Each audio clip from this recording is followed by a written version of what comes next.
তো আজকে আমরা পড়ব মাইকেলসন মোরলে এক্সপেরিমেন্ট।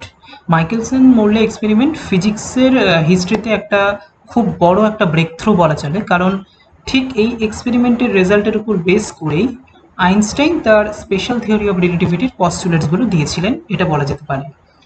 তো এই এক্সপেরিমেন্টের মেইন এইম কি ছিল, যে সায়েন্টিস্টদের প্রপোজ করা যে ইথার মিডিয়ামটা, সেটার এক্সিস্টেন্সটা চেক করা, এবং লাইট যদি আর্থের ভেলোসিটি যেদিকে সেই দিকে বা তার অপোজিট দিকে প্রপাগেট করে, তাহলে ইথার মিডিয়ামের রেসপেক্টে তার ভেলোসিটিটা মানে হয় বাড়া উচিত নয় কমা উচিত, অর্থাৎ হয় অ্যাক্সিলারেট করা উচিত অথবা ডি অ্যাক্সিলারেট করা উচিত। এই দুটো জিনিস চেক করা ছিল মাইকেলসন মোরলে এক্সপেরিমেন্টের মেইন এইম। তো আমরা মাইকেলসন মোরলে এক্সপেরিমেন্টের এক্সপেরিমেন্টাল সেট আপটা একটু দেখব, এবং তারপরে যে ম্যাথামেটিক্যাল ক্যালকুলেশনের মাধ্যমে তিনি সেটা অ্যাচিভ করেছিলেন সেটা খুব সংক্ষেপে দেখব। এক্সপেরিমেন্টের পেছনে মেইন ফিজিক্সটা অর্থাৎ মেইন এমটাই একটু আগে আমি বললাম, যে ইথারের এক্সিস্টেন্সটাকে প্রুফ করা বা সেটা চেক করা, এবং লাইটের ভেলোসিটি আর্থের ভেলোসিটির দিকে বা অপোজিট দিকে প্রপাগেট করার সময় ইথার মিডিয়ামের রেসপেক্টে অ্যাক্সিলারেট বা ডি অ্যাক্সিলারেট করছে কিনা সেই দুটো চেক করা।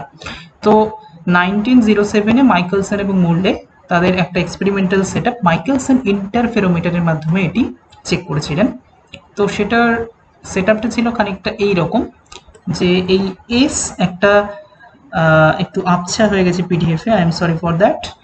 এস একটা মনোক্রোমাটিক লাইট সোর্স, এখান থেকে কোনো একটা মনোক্রোমাটিক রে ফার্স্টে পি মিরর, এটি একটি হাফ সিলভার্ড মিরর, ফিজোস এক্সপেরিমেন্টের মতনই, এটির কিছুটা সে রিফ্লেক্ট করে এবং বাকিটা সে ট্রান্সমিট করে। তো পি থেকে ফার্স্ট যেইটুকু রিফ্লেক্ট করছে সেটি এই সি মিরর একটা রাখা থাকে পি এরই মতো সেম অ্যাঙ্গেলে, সি মিররটার মধ্যে দিয়ে সম্পূর্ণরূপে ট্রান্সমিট করে। তারপরে ফাইনালি M2 আরেকটা মিরর থেকে সে রিফ্লেক্ট ব্যাক করে নিয়ে একই পাথ বরাবর পিতে ফিরে এসে টেলিস্কোপে সে ধরা দেয়। এখানে সিটাকে বলা হয় কম্পেনসেটর, কারণ এ জাস্ট এই রেটা রিফ্লেক্টেড রেটা যে পাথ ট্রাভার্স করছে সেটাকে জাস্ট ডাবল করতে হেল্প করছে, তাই সিটাকে বলা হয় কম্পেনসেটর। এবং পি থেকে যে লাইটটা ট্রান্সমিট করছে সেটি ডিরেক্টলি M1 মিররে আসে এবং M1 মিরর থেকে রিফ্লেক্ট ব্যাক করে আবার একই পথে পিতে ফিরে এসে টেলিস্কোপে সে ধরা দেয়। তো এক্ষেত্রে এইটুকু ডিস্টেন্সটাকে আমরা বলছি L2, পি আর M2-র মধ্যে ডিস্টেন্সটা, আর পি থেকে M1 এর ডিস্টেন্সটাকে আমরা বলছি L1।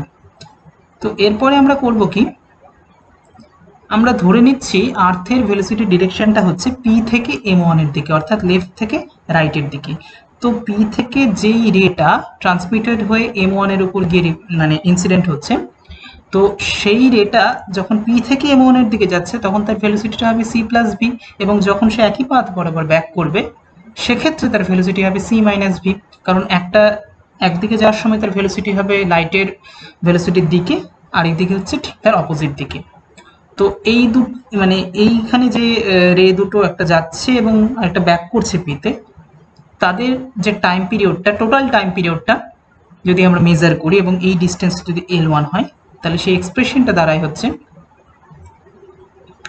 T1 is equal to L1 by C minus B plus L1 by C plus B, সেটা ক্যালকুলেশন করে দাঁড়ায় 2L1 by C 1 minus V square by C square।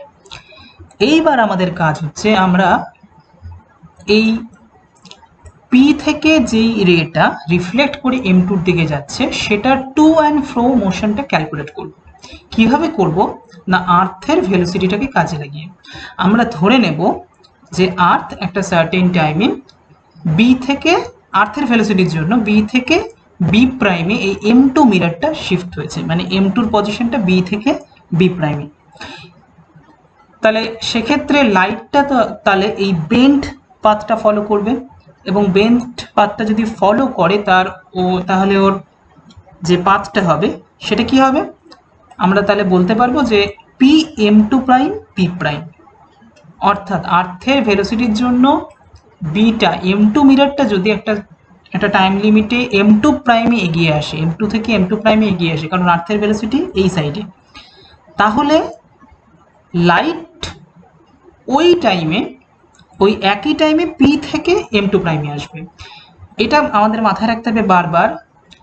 আর্থ যে টাইমে, আর্থের ভেলোসিটির জন্য আর্থ যে টাইমে M2 মিরারটা M2 প্রাইম পজিশনে এসছে, ঠিক একই টাইমে লাইট P থেকে M2 প্রাইমে গিয়েছে এই পাথ বরাবর।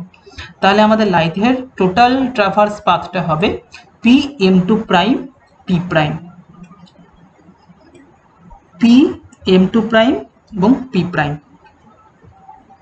কারণ এই পিটাও ততক্ষণে যতক্ষণে ও এই মিররে রিফ্লেক্ট হয়ে এখানে ফিরে আসবে ততক্ষণ পিটাও কিছুটা দূর এগিয়ে আসবে আর্থের ভেলোসিটির জন্য। এইবার আমরা যদি ধরে নিই বি বি প্রাইম অথবা পি ডি, এই ডিস্টেন্সটাকে যদি আমরা এক্স ধরি, তাহলে আমরা এবং বি প্রাইম ডি এই যে মিডিয়ানটা ট্রায়াঙ্গেলের, সেটা তো L1 এটার যেহেতু প্যারালাল, তাহলে আমরা সেই ট্রায়াঙ্গেলের প্রপার্টিটা ইউজ করে আমরা পাবো যে b prime p is equal to √L2 square by plus x square. আমরা বি প্রাইম পি পেলাম, মানে বি প্রাইম পি এই ডিস্টেন্সটা পেয়ে গেলাম। এবার আমরা সেই প্রিন্সিপালটা কাজে লাগাবো যে যেই টাইমে বি থেকে বি প্রাইমে গিয়েছে মিররটা, ঠিক একই টাইমে লাইটও বি থেকে M2 প্রাইম মিররে ইনসিডেন্ট হয়েছে। তাহলে সেটা যদি আমরা কাজে লাগাই, তাহলে আমরা এই রিলেশনটা পাবো, কারণ দুটো time same, x by √L2 square plus x square is equal to v by c. তো এটা থেকে আমরা কিছু ট্রিক্স ইউজ করে এই 1 minus x square l square plus x square, মানে এই এক্সপ্রেশনটাকে যদি আমরা স্কোয়ার করি তাহলে x square by L2 square plus x square হবে, সেটাকে 1 minus x square plus L2 square এসব করে আমরা √L2 স্কোয়ার প্লাস এক্স স্কোয়ারের একটা ভ্যালু পাবো, সেটা হচ্ছে L2 by √1 minus v square by c square. তাহলে এক্ষেত্রে খুব সহজেই আমরা T2টা বের করে ফেলতে পারবো। T2 ইজ ইকাল টু হবে 2L2 by c √1 minus v square by c square. Okay, তাহলে আমরা T1 পেলাম এবং আর্থের ভেলোসিটির জন্য টু অ্যান্ড ফ্রো মোশনটা কাজে লাগিয়ে যে এই পি থেকে M2 পাথে যাওয়ার সময় যে রিফ্লেক্টেড রেটা, সেটার টু অ্যান্ড ফ্রো মোশনটা কাজে লাগিয়ে আমরা T2টাও পেয়ে গেলাম। এবার এই দুটো টাইম ডিফারেন্সের জন্যই আমরা টেলিস্কোপে ইন্টারফারেন্স ফ্রিঞ্জ শিফট পাবো। সেই টাইম ডিফারেন্সটা হচ্ছে delta T is equal two T1 minus T2। সেক্ষেত্রে আমরা ডেল্টা টির এক্সপ্রেশনটা পাবো কিছুটা এইরকম। তো এবার আমাদের নেক্সট একটা ইম্পর্টেন্ট কাজ, আমরা ইন্টারফেরোমিটারটাকে 90 ডিগ্রি অ্যাঙ্গেলে রোটেট করছি। এবার আমি ডায়াগ্রামটা ফিরে যাচ্ছি। 90 ডিগ্রি অ্যাঙ্গেলে যদি আমরা রোটেট করি তাহলে আমরা দেখতে পাবো এই L1 আর L2 এই দুটো জাস্ট নিজেদের মধ্যে ইন্টারচেঞ্জ হবে, জাস্ট কিছুই না। এই ইন্টারফেরোমিটারটাকে আমরা 90 ডিগ্রি অ্যাঙ্গেলে রোটেট করছি, তাহলে L1 L2 এই ডিস্টেন্স দুটো জাস্ট ইন্টারচেঞ্জ হবে। এবং একটু ভালো করে ভাবলেই আমরা বুঝতে পারবো যে এই ইন্টারচেঞ্জের ফলে T1 আর T2 যে এক্সপ্রেশন দুটো, সেই দুটো জাস্ট নিজেদের মধ্যে ইন্টারচেঞ্জ করে যাবে, যেহেতু L1 আর L2টা ইন্টারচেঞ্জ হয়েছে 90 ডিগ্রি অ্যাঙ্গেল রোটেট করার জন্য।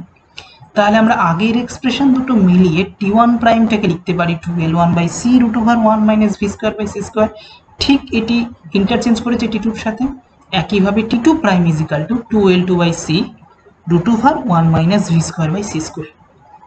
এইবার রোটেট করার পর যে আমরা নতুন T1 অ্যান্ড T2 পেলাম, যেটাকে আমরা T1 prime and T2 prime বলছি, এই T2 prime and T1 prime, এই দুটোর মধ্যে যে টাইম ডিফারেন্সটা, যেটার জন্য আবার টেলিস্কোপে আমরা ইন্টারফারেন্সের ফ্রিঞ্জ শিফট আমরা পাবো, সেটা আমরা বের করবো। সে ডেল্টা টি প্রাইম মানে T1 prime minus T2 prime, সেটার এক্সপ্রেশনটা হচ্ছে এই রকম। এইবার 90 ডিগ্রি রোটেশনের আগে আমরা যে ডেল্টা টি পেয়েছিলাম এবং রোটেশন করার পরে যে টাইম ডিফারেন্সটা পেলাম ডেল্টা টি প্রাইম, সেই দুটো টাইম ডিফারেন্সের মধ্যে আমরা আবার ডিফারেন্সটা বার করব। সেই delta t prime minus delta টি করে আমরা এরকম একটা এক্সপ্রেশন পাই। এক্ষেত্রে রাইট হ্যান্ড সাইডের যে এক্সপ্রেশনটা, সেটাকে আমরা বাইনোমিয়াল এক্সপ্যানশন করব। ভি বাই সি, এই যে ভি বাই সি, এটাকে উপরে তুললে কি হবে 1 minus v square by c square to the power minus half, সেটি বাইনোমিয়াল এক্সপ্যানশন করব।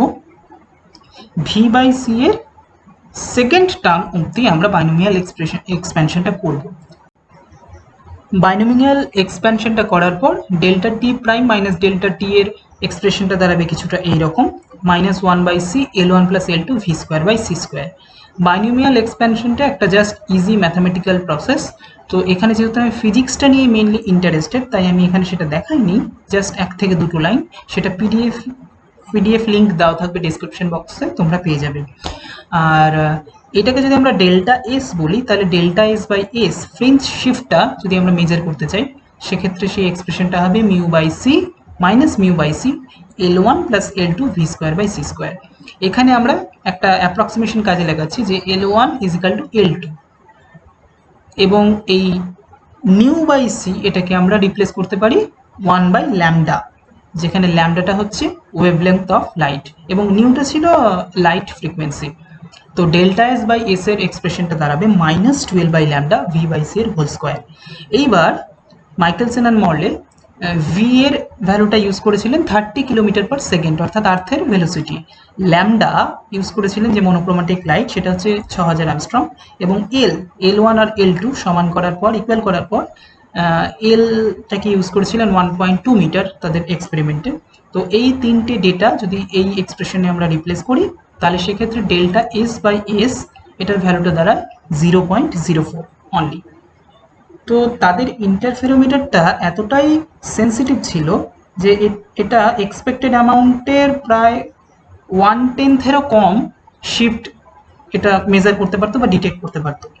কিন্তু সারপ্রাইজিংলি এক্সপেরিমেন্টটা কন্ডাক্ট করার পর কোনো ফ্রিঞ্জ শিফট পাওয়া যায়নি। এই কারণেই এই এক্সপেরিমেন্টটাকে ফিজিক্সের হিস্ট্রির অন্যতম ব্রেক থ্রু বলা যায়, যে এখান থেকেই এই এক্সপেরিমেন্টটা একটা কোয়েশ্চেন এস্টাবলিশ করে দিল সমস্ত ফিজিসিস্টদের সামনে, যে আদৌ কি ইথার মিডিয়াম বলে কিছু আছে। কারণ আমরা দেখলাম লাইটের ভেলোসিটি দুটো পারপেন্ডিকুলার অ্যাক্সিস বরাবর সেমই থাকলো, মানে আমরা যেহেতু ইন্টারফেরোমিটারটাকে 90 ডিগ্রি রোটেশন দিলাম, দুটো পারপেন্ডিকুলার অ্যাক্সিস বরাবর সেমই থাকলো এমন একটা ফ্রেমে, যেই ফ্রেমটা ইথার ফ্রেম মানে রেস্টে থাকা ইথার ফ্রেমের রেসপেক্টে মানে ডিফারেন্ট ডিরেকশনে মুভ করছে। তাহলে মাইকেলসন মোরলে এক্সপেরিমেন্টটা আমাদের ক্লাসিক্যাল ফিজিক্সের যে অ্যাজাম্পশন ছিল ইথার মিডিয়ামটা, সেটার প্রতি একটা বড়সড় কন্ট্রারি তৈরি করে ফেললো। তো আমরা নেক্সট দিন দেখব যে এই এক্সপেরিমেন্টের রেজাল্টের উপর বেস করে এবং অন্যান্য বেশ কিছু ফ্যাক্টর মিলিয়ে আইনস্টাইন কি করে স্পেশাল থিওরি অফ রিলেটিভিটির পস্টুলেটসগুলো এস্টাবলিশ করলেন।